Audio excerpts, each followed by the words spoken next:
Assalamualaikum warahmatullahi wabarakatuh. Kami dari kelompok 4 dengan anggota Anissa Gustiara, Fajar Alamsyah, Julio Andarestu, Muhammad Riza Patlevi, dan Tasya Uswatun Hasanah akan mempresentasikan mengenai tugas soal mengimplementasikan bahasa assembly. Bahasa rakitan atau assembly language adalah bahasa pemrograman tingkat rendah yang digunakan dalam pemrograman komputer, mikroprosesor, pengendali makro, dan perangkat lainnya. Bahasa rakitan mengimplementasikan representasi atas kode mesin dalam bentuk simbol-simbol yang secara relatif lebih dapat dipahami manusia. Materi selanjutnya akan dijelaskan oleh Tasya Uswatun Hasanah. Kepada Tasya Uswatun. Baiklah, di sini saya akan menjelaskan tentang memori dan pengalamatan dengan segmen offside. Memori dengan komputer memiliki hubungan yang tidak dapat dipisahkan, karena setiap komputer memerlukan memori sebagai tempat kerjanya. Memori ini dapat berfungsi untuk memuat program dan juga sebagai tempat untuk menampung hasil proses.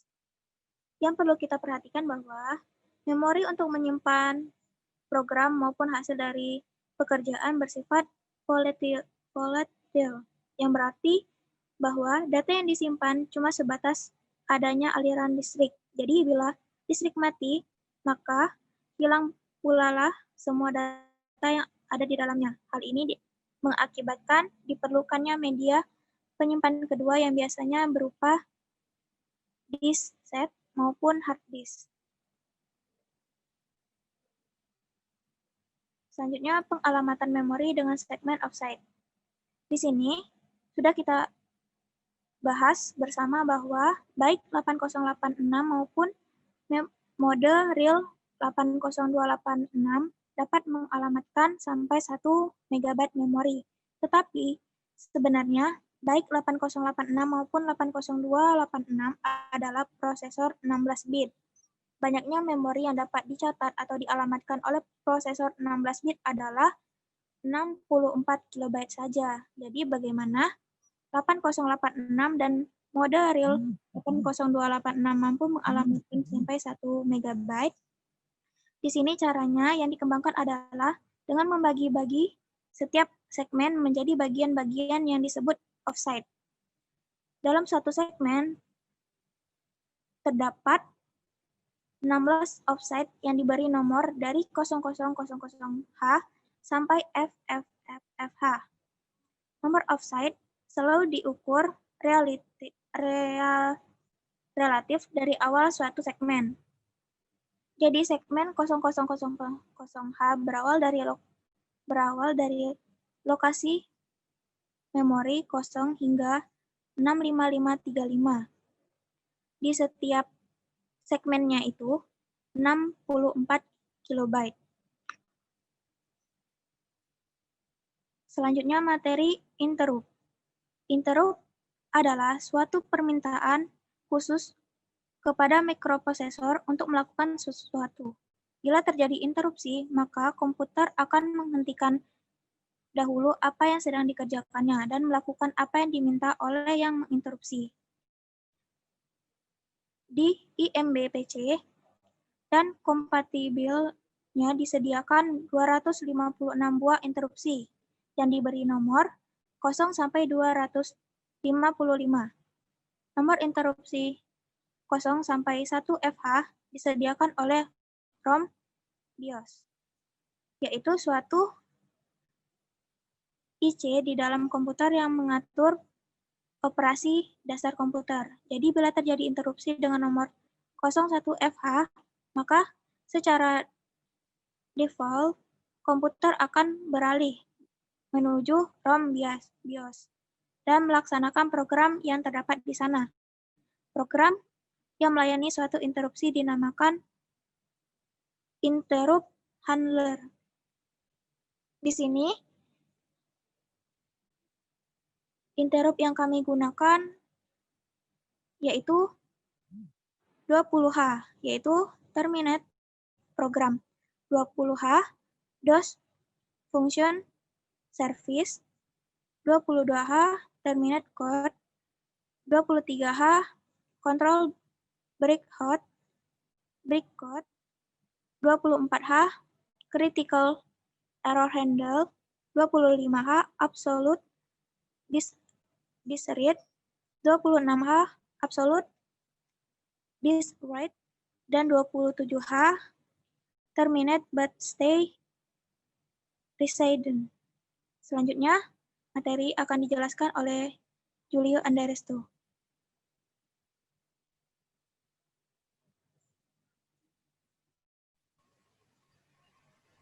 Baiklah, materi selanjutnya akan dijelaskan oleh Julio Andarestu. Kepada Julio Andarestu, kami persilakan. Baik, terima kasih moderator. Di sini saya akan melanjutkan penjelasan dari Tasya tadi. Di sini saya akan menjelaskan materi tentang register. Dalam bahasa assembly, kita pasti akan menemukan register. Register merupakan sebagian memori dari mikroprosesor yang dapat diakses dengan kecepatan yang sangat tinggi. Dalam melakukan pekerjaannya, mikroprosesor selalu menggunakan register-register sebagai perantaranya. Jadi, register dapat diibaratkan sebagai kaki dan tangannya mikroprosesor. Dan jenis-jenis register itu ada 5 gitu. Register yang digunakan oleh mikroprosesor dibagi menjadi 5 bagian dengan tugasnya yang berbeda-beda. Yaitu ada yang pertama yaitu namanya segmen register. Register yang termasuk dalam kelompok ini terdiri atas register CS, DS, ES, dan SS, yang masing-masingnya merupakan register 16 bit. Register-register dalam kelompok ini secara umum digunakan untuk menunjukkan dari suatu segmen. Register CS atau kode segmen digunakan untuk menunjukkan tempat dari segmen yang sedang aktif, sedangkan register SS atau stack segmen menunjukkan letak dari segmen yang digunakan oleh stack. Kedua register ini sebaiknya tidak sembarang diubah karena akan menyebabkan kekacauan pada program Anda nantinya. Lalu ada register DS atau data segmen, biasanya digunakan untuk menunjukkan tempat segmen di mana data-data pada program disimpan. Umumnya, isi dari register ini tidak perlu diubah kecuali pada program residen. Register ES atau extra segmen sesuai dengan namanya adalah suatu register bonus yang tidak mempunyai suatu tugas khusus. Register ES ini biasanya digunakan untuk menunjukkan suatu alamat di memori, misalkan alamat memori video. Pada prosesor 80368, terdapat tambahan register segmen 16 bit, yaitu FS atau extra segmen dan GS atau extra segmen juga. Dan yang kedua adalah register kedua adalah pointer dan index register. Register yang termasuk dalam kelompok ini adalah register SP, BP, SI, dan DI yang masing-masing terdiri atas 16 bit. Register-register dalam kelompok ini secara umum digunakan sebagai penunjuk atau pointer terhadap suatu lokasi di memori. Register SP atau stack pointer yang berpasangan dengan register segmen SS dan SP digunakan untuk menunjukkan alamat dari stack, sedangkan register BP atau base pointer yang berpasangan dengan register SS mencatat suatu alamat di memori tempat data. Register SI atau source index dan register DI atau destination index biasanya digunakan pada operasi string dengan mengakses secara langsung pada alamat di memori yang ditunjukkan oleh kedua register ini. Pada proses 8036886 terdapat tambahan register 32 bit yaitu ESP, EBP, ESI, dan EDI. Yang ketiga adalah General Purpose Register. Register yang termasuk dalam kelompok ini adalah register AX, BX, CX, dan DX yang masing-masing terdiri atas 16 bit. Register-register 16 bit dari kelompok ini mempunyai suatu ciri khas, yaitu dapat dipisah menjadi dua bagian di mana masing-masing terdiri atas 8 bit seperti pada gambar. Akhiran H menunjukkan high, sedangkan akhiran L menunjukkan low. Pada gambar ada AX, BX, CX, dan DX. Di AX ada AH, AL, di BX ada BH, BL. Di CX ada CH dan CL, di DX ada DH dan DL. Secara umum, register-register dari kelompok ini dapat digunakan untuk berbagai keperluan. Walaupun demikian, ada pula penggunaan khusus dari masing-masing register ini, yaitu untuk register AX secara khusus digunakan pada operasi aritmatika, terutama dalam operasi pembagian dan pengurangan. Untuk register BX biasanya digunakan untuk menunjukkan suatu alamat offset dari suatu segmen. Dan untuk register CX digunakan secara khusus pada operasi looping, di mana register ini menentukan berapa banyaknya looping yang akan terjadi. Untuk register DX digunakan untuk menampung sisa hasil pembagian 16 bit. pada prosesor 80386 terdapat tambahan register 32 bit, yaitu EAX, EBX, ECX, dan EDX. Lalu ada jenis register yang selanjutnya adalah Index Pointer Register. Register IP berpasangan dengan CS, menunjukkan alamat di memori tempat dari instruksi selanjutnya yang akan dieksekusi. Register IP juga merupakan register 16 bit. Pada prosesor 80386 digunakan register EIP yang merupakan register 32 bit. Selanjutnya jenis register adalah flex register. Sesuai dengan namanya flex yang artinya itu adalah bendera, register ini menunjukkan kondisi dari suatu keadaan, ya atau tidak, karena setiap keadaan dapat digunakan satu bit saja. Maka sesuai dengan jumlah bitnya, flex register ini mampu mencatat sampai 16 keadaan. Adapun flag yang terdapat pada mikroprosesor 8088 ke atas adalah OF atau overflow flag. Jika terjadi overflow pada operasi aritmatika, bit ini akan bernilai 1. Lalu ada SF, sign flag. Jika digunakan bilangan bertanda, bit ini akan bernilai 1. Ada zero flag. Jika hasil operasi menghasilkan 0, bit ini akan bernilai 1. Ada CF atau carry flag. Jika terjadi borrow pada operasi pengurangan atau carry pada penjumlahan, bit ini akan bernilai 1. Dan untuk susunan flag-nya bisa Anda lihat seperti pada gambar. Saya lanjutkan untuk itu flag yang terdapat pada mikroprosesor 8088, yaitu ada FPF atau parity flag, digunakan untuk menunjukkan paritas bilangan. Bit ini akan bernilai 1 bila bilangan yang dihasilkan merupakan bilangan genap. Ada DF atau direction flag, digunakan pada operasi string untuk menunjukkan arah proses. Ada interrupt enable flag atau IF. CPU akan mengabaikan interupsi yang terjadi jika bit ini 0. Ada TF atau trap flag, digunakan terutama untuk debugging dengan operasi step by step. Ada AF atau auxiliary flag, digunakan oleh operasi BCD seperti pada perintah AAA. Ada NT, next task, digunakan pada prosesor 80286 dan 80386 untuk menjaga jalannya interupsi yang terjadi secara beruntun. Ada IOPL atau Input Output Protection Level. Flag ini terdiri atas 2 bit dan digunakan pada prosesor 80286 dan 80386 untuk mode proteksi. Adapun susunan dari masing-masing flag di dalam tugas flag register dapat Anda lihat di sini, yaitu pada prosesor 8086 dan 8083 ke atas terdapat beberapa tambahan flag register, yaitu ada PE Protection Enable, digunakan untuk mengaktifkan mode proteksi. Flag ini akan bernilai 1 pada mode proteksi dan 0 pada mode real. Ada MP Monitor Coprocessor, digunakan bersama flag TS untuk menangani terjadinya instruksi wait.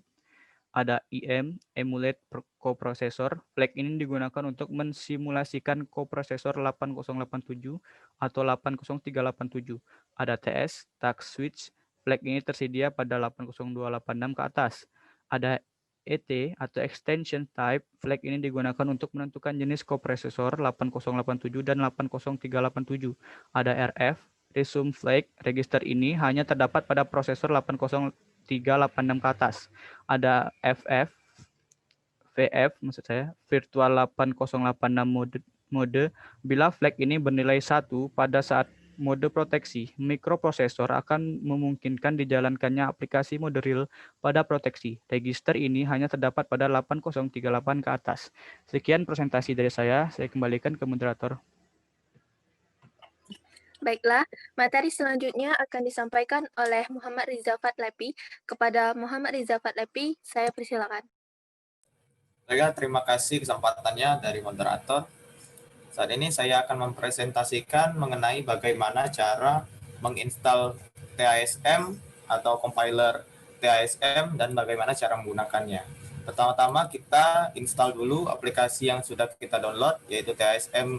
Pada saat ini ada TASM 1,4 untuk Windows yang 64 bit. Sini ada deskripsi sederhana. Selanjutnya lisensi, kita harus menyetujui lisensi ini.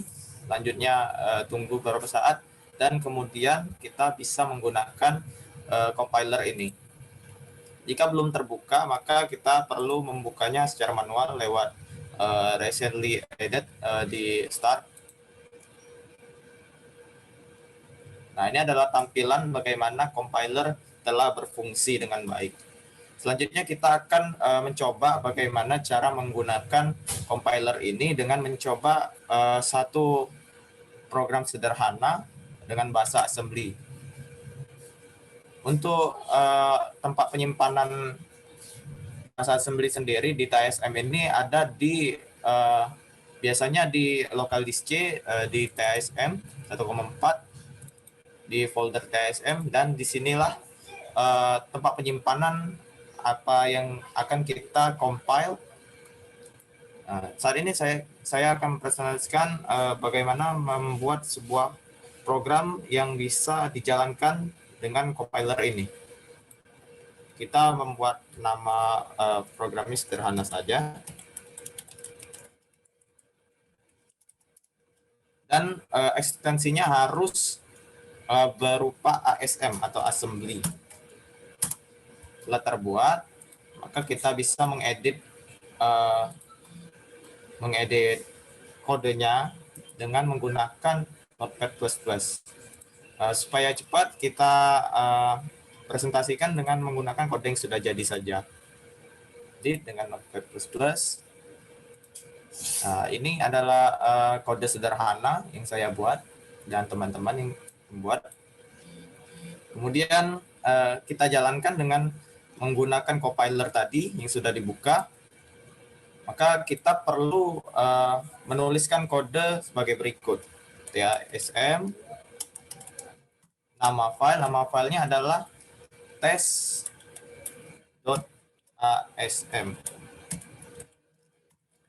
Jalankan, maka dia akan mengcompile kode-kode ini. Selanjutnya kita perlu membuat file object, file com, dan file exe-nya dengan mengetikkan sebagai berikut. Link garis miring T, nama file, dan kita jalankan dengan menekan tombol enter. Berarti ini sudah berhasil dan filenya sudah dibuat. Maka kita perlu menjalankannya dengan mengetikkan nama file saja. Dan ini filenya sudah terlihat dan berjalan dengan lancar dengan tulisan hello seperti yang ada pada kode yang sebelumnya sudah ditulis. Baiklah, terima kasih. Itu saja penjelasan dari saya mengenai bagaimana melakukan penginstalan kode, compiler, dan cara menggunakannya. Terima kasih, kembali ke moderator. Materi selanjutnya akan dijelaskan oleh Fajar Alamsyah. Kepada Fajar Alamsyah kami persilakan.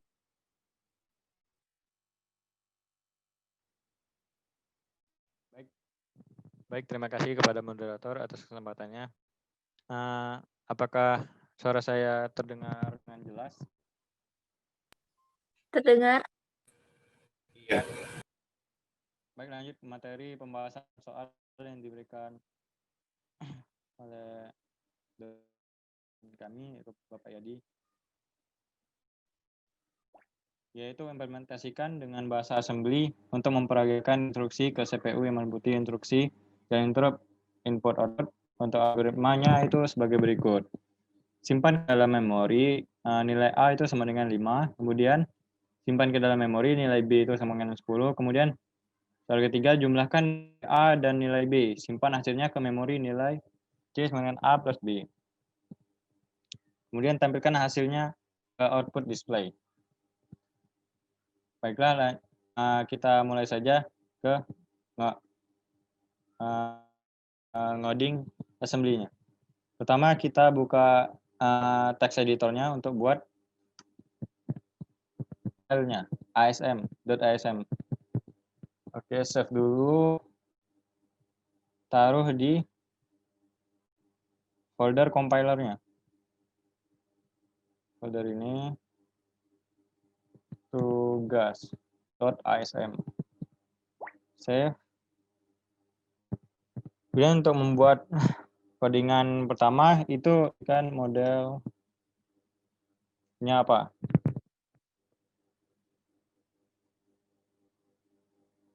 Kami di sini menggunakan model small yang digunakan untuk memberitahukan kepada assemblernya bentuk memori yang digunakan oleh program kami nanti. Supaya lebih jelasnya itu model itu terdiri dari model small, tiny, small, medium, compact, large, dan hug. Oke, lanjut ke baris kedua, itu kode, deklarasikan kode ORJ 100H,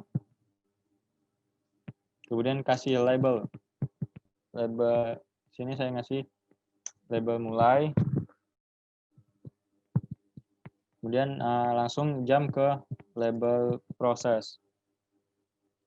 Nanti untuk lebih jelasnya akan dijelaskan pada akhir codingan.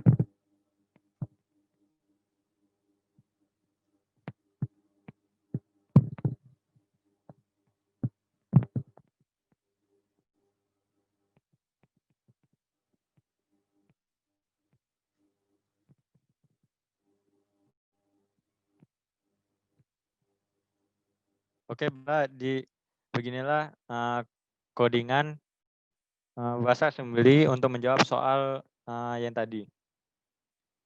Selanjutnya save codingannya. Selanjutnya kita compile. Compile menggunakan compiler TSM.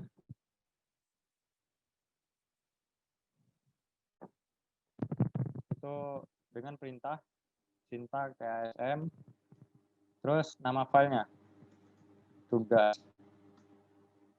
Apabila tidak ada error, lanjut ke linking dengan menggunakan perintah atau sintak tailing. Tailing/t, nama file, tugas. Kemudian untuk mengecek apakah sudah, kita bisa menggunakan perintah ini. Nah, sudah terbikin yang awalnya ada file ASM, jadi ada com map obj. Jadi untuk menjalankannya, untuk ngetes apakah codingan kita berhasil untuk menjawab soal dengan perintah atau memanggil langsung filenya, tugas. Seperti inilah hasil codingannya dengan nilai A itu sama dengan 5, kemudian B sama dengan 10. Kemudian hasil penjumlahan ditampung ke variabel memori C yang menghasilkan nilai A plus B itu 15. Lanjut ke pembahasan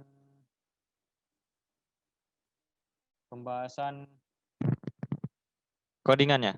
Untuk pembahasan codingannya itu bisa dilihat ada model small. Nah, model ini digunakan untuk memberitahukan kepada assemblernya bentuk memori yang digunakan oleh program ini. Kemudian ada .code.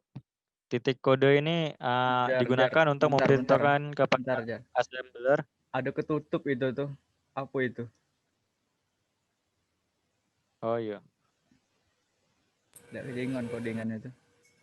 Geser-geser. Oke. Sorry. Oke, selanjutnya ada titik kode. Nah, titik kode ini digunakan untuk memberitahukan kepada assembler bahwa kita akan memulai menggunakan kode segmennya itu di sini. Kode segmennya itu di sini. Kode segmen ini itu digunakan untuk menyimpan program yang nantinya akan dijalankan. Kemudian ada ORG 100H. Nah, pada program COM, itu perintah ini akan selalu digunakan. Karena perintah ini digunakan untuk memberitahukan assembler supaya program saat dijalankan atau di-load ke memori, itu mulai pada offset yang ke 100. Itu 256 byte. Dapat dikatakan juga bahwa kita itu menyediakan 100 kosong pada saat program dijalankan. Jadi 100 byte kosong ini nantinya akan ditempati oleh program segmen preview-nya dari program tersebut. Nah, program segmen prefix ini digunakan oleh DOS untuk mengontrol jalannya program ini nantinya. Kemudian ada label mulai. Kemudian ada JMP proses. Nah, ada di sini namanya perintah JMP atau jump. Nah, JMP ini digunakan melompat menuju tempat yang ditujukan oleh perintah jump. Sintaknya itu menggunakan JMP, kemudian tujuannya itu ke label mana. JMP di sini saya menggunakan ke label proses. Kemudian JMP proses. Lanjut ke pendefinisan data A sebagai angka 1, yaitu nilai A itu berapa. Itu dengan menggunakan format seperti di bawah ini, tipe data DW. Nah, DW ini kepanjangan dari define word. Nah, format sintaknya itu variabelnya apa, A, terus tipe datanya DW, itu nilainya berapa.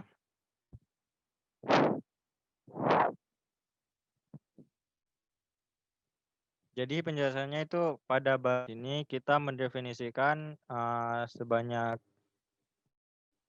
5 nilai 5 untuk untuk variabel A gitu.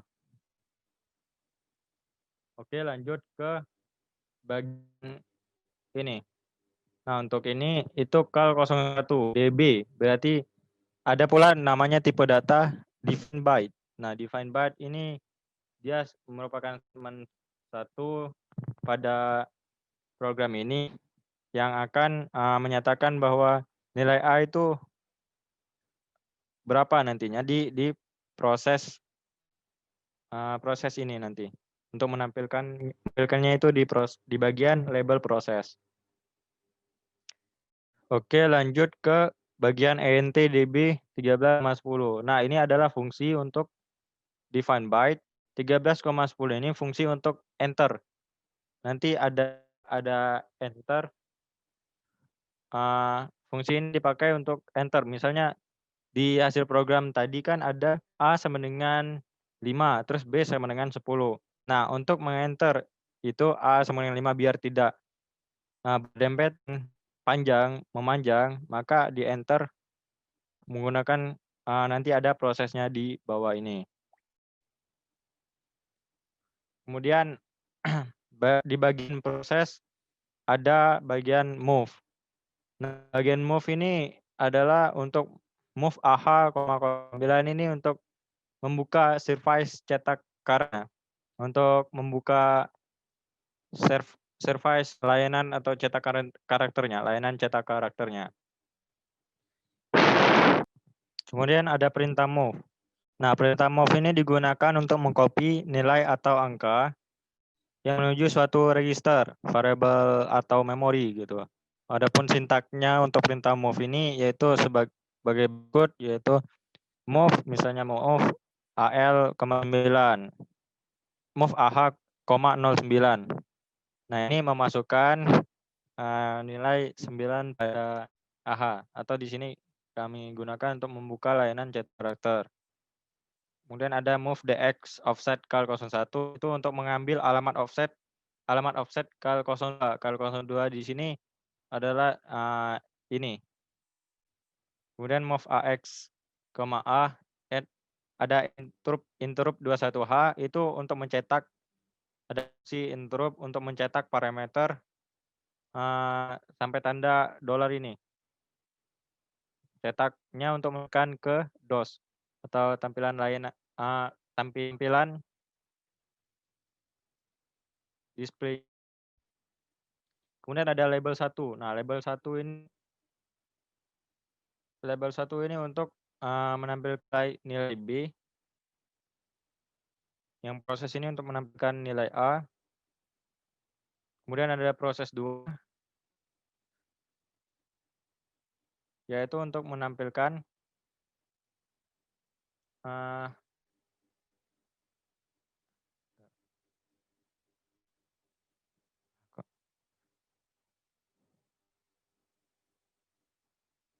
Oke, lanjut ke proses 2 atau label 2. Di sini ada move AH9 seperti biasa untuk membuka layanan cetak karakternya. Untuk proses 2 ini untuk mendefinisikan atau mengambil alamat offset ENT. ENT di sini digunakan untuk enter nantinya. Kemudian ambil alamat offset yang kal 03. Kal 03 itu adalah ini. Cetak itu nantinya. Kemudian ada proses add. Nah, proses add di sini itu ada fungsi untuk penjumlahannya. Penjumlahan yang dimana add AX, B. Nah, AX ini di sini kan udah diisi dengan nilai A. AX sama dengan A. Nah, kemudian AX tadi kemudian ditambah lagi dengan B, nilai B. Add AX, B. Jadi nilai AX itu register AX itu berisikan nilai A plus B. Nah, kemudian ada label tampil. Nah, di label tampil ini ada fungsi decrement, kemudian dan move, dan gerbang logika TX-nya. Kemudian ada label ulang. Nah, di label ulang ini untuk proses pengulangan.